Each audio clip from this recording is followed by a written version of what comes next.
দর্শক বন্ধুরা, রাখির রান্নাঘরে আপনাদের স্বাগত জানাচ্ছি।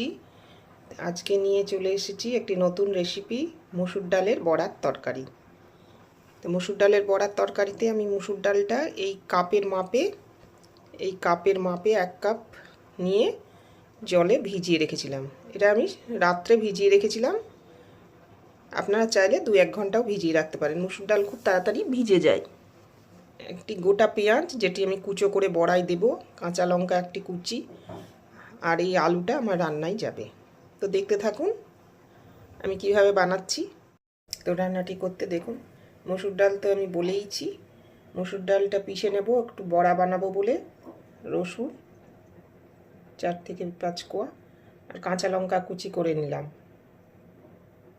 একটা আলু বড় সাইজের ডুমো করে কেটে নিয়েছি, এটা আমার রান্নায় গ্রেভিতে লাগবে। আচ্ছা, পেঁয়াজটা কুচো করে নিয়েছি, এটা বড়াতেও যাবে, আবার এই কুচি গ্রেভিতেও যাবে। আর এখানে একটা গুঁড়ো মশলা নিয়ে নিয়েছি, এটা আমি জলে ভিজিয়ে পেস্ট করে রাখবো।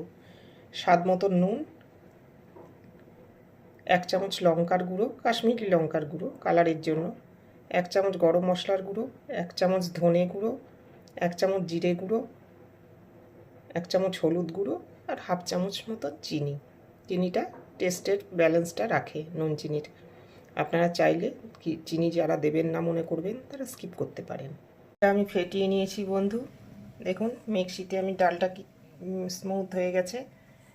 এবারে এই ডালটা আমি নিয়েছি, এই ডালটা এবার আমি রসুন আর কাঁচা লঙ্কা দিয়ে ফেটিয়ে নিয়েছি। এর মধ্যে সামান্য নুন দেবো, পিঞ্চ, কারণ রান্নাতেও নুন যাবে।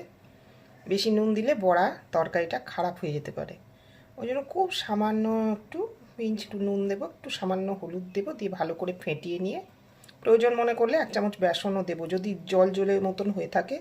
কড়া গরম হয়ে গেছে বন্ধু, আমি কড়াতে একটু বেশি পরিমাণেই তেল দেব। আমি সর্ষের তেলেই করব রান্নাটা।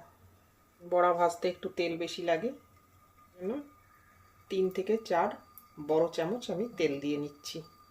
তেল আমার গরম হয়ে গেছে, এবারে আমি একটা একটা করে বড়া তেলে ছাড়ব।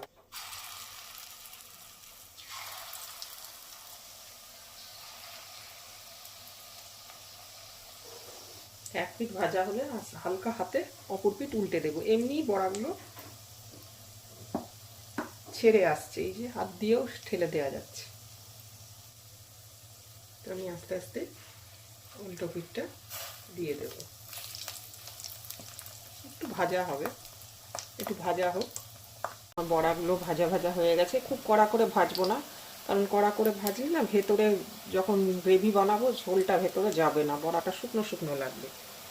ওই জন্য আমি হালকা হালকা করে ভাজবো। বড়া ভাজাটা তুলে নিয়ে ফিরে আসছি। বড়া তুলে নিচ্ছি, তুলে নিয়ে ফিরে আসছি। আমি কড়াতে একটু তেল দিলাম, তেল দিয়ে এবার তেজপাতা, গোটা জিরে ফোড়ন দিয়ে দিলাম, একটু ছোটো এলাচ, একটু দারচিনি। এবার আমি কেটে রাখা আলুটা এর মধ্যে দিয়ে দেবো। আলুটা ভেজে নিই, আলুটা একটু লালচে করে ভেজে নিই। এটা আমার একটু লালচে ভাজা হয়ে গেছে, এবারে আমি একটু পেঁয়াজ কুচি ওর মধ্যে দিয়ে দেবো। এটা একটু ভাজা ভাজা হবে, আলু পেঁয়াজটা একটু ভেজে নিই।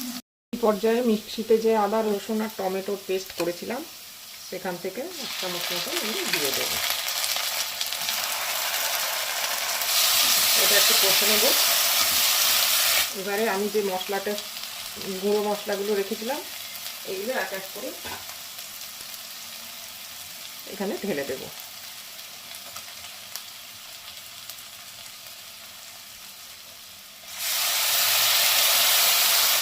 এবারে একটু ভালো করে কষে নিতে হবে।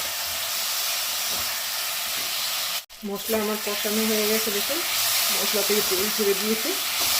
এবারে আমি পরিমাণ মতন জল এখানে অ্যাড করব। আমি একটু উষ্ণ গরম জল অ্যাড করলাম।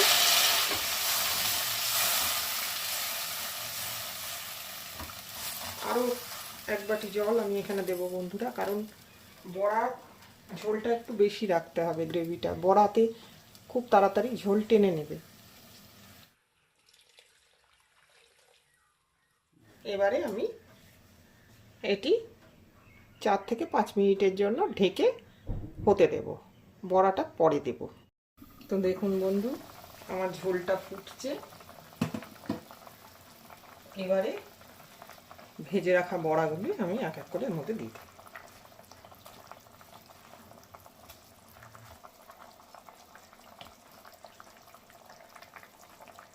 রান্নাটি যদি আপনাদের ভালো লেগে যায় তাহলে চ্যানেলটিকে সাবস্ক্রাইব করে আমার পাশে থাকার অনুরোধ রইল।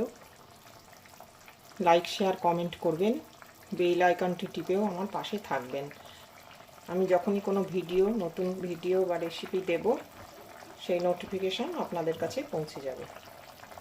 আমার রান্নাটা হয়ে এসেছে, এবারে আমি এটা পরিবেশন করব। ভিডিওটি দেখার জন্য ধন্যবাদ। ফিরে আসবো আবার অন্য কোনো ভিডিও নিয়ে অন্য কোনো দিন। নমস্কার, ভালো থাকবেন। তো দেখুন সবাই, বড়া ঝোল টেনে নিয়েছে, কতটা ফুলে গেছে। এবারে আমি গ্যাস অফ করে দেব, দিয়ে রান্নাটা পরিবেশন করে দেব। গরম ভাতের সাথে, রুটির সাথেও যায় এটি। গরম ভাতের সাথে খুব ভালো যায়, খেয়ে দেখবেন। রান্নাটি আমি পরিবেশন করে দিয়েছি।